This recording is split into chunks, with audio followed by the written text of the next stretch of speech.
Hello, my name is Shirley and I was born here in Hornsby in 1926. Yep. Yep.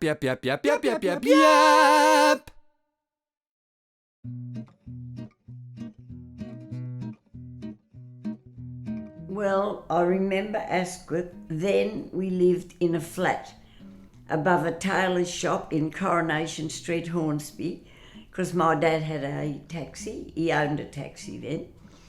And there were a few kids that lived there. There was a barber shop and they had a son called Jack and a daughter called Nola, I think. And the shoe shop that was a couple of doors up from where we lived in the flat,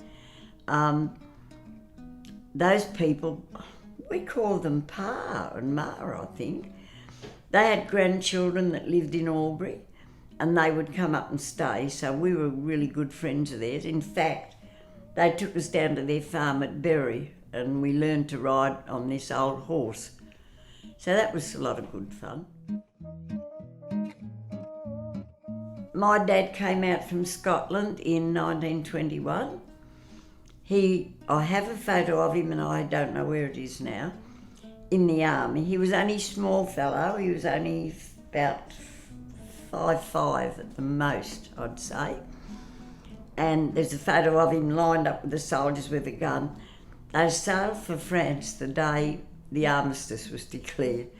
So, of course, he wasn't a returned soldier.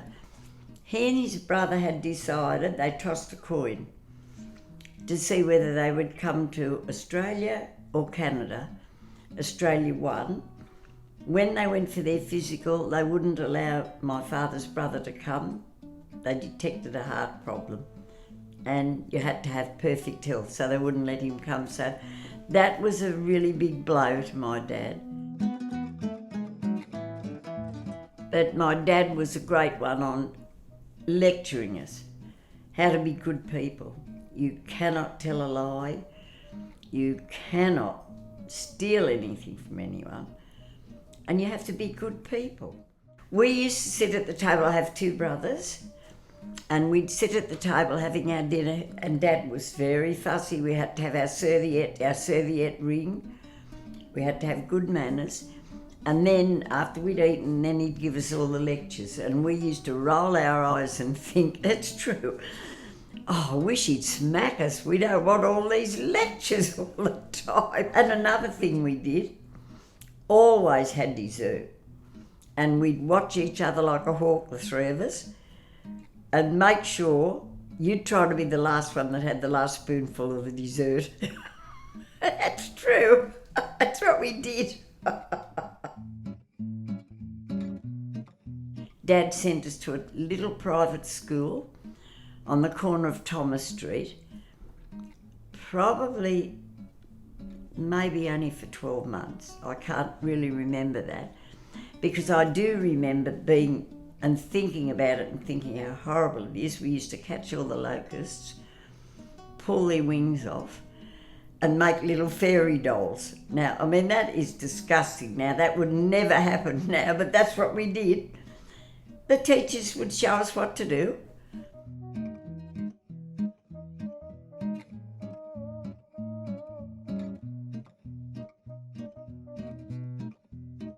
Well, then, of course, I went to Hornsby School and there I stayed till I finished. Our life revolved around school and Sunday school.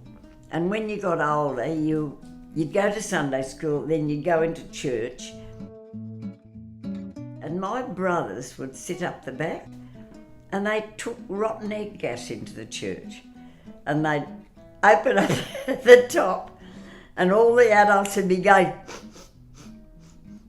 And I knew it was them, but you couldn't do anything about it. But, you know, life was a lot easier than it is for children today. We didn't have all the implements and all the stuff they've got. My favourite thing when I was 10 onwards was the pictures. Saturday afternoon pictures, which the theatre's still here at Hornsby, because I loved the serials. Flash Gordon, Buck Rogers, Mandrake the Magician, Movie Tone News, and two pictures.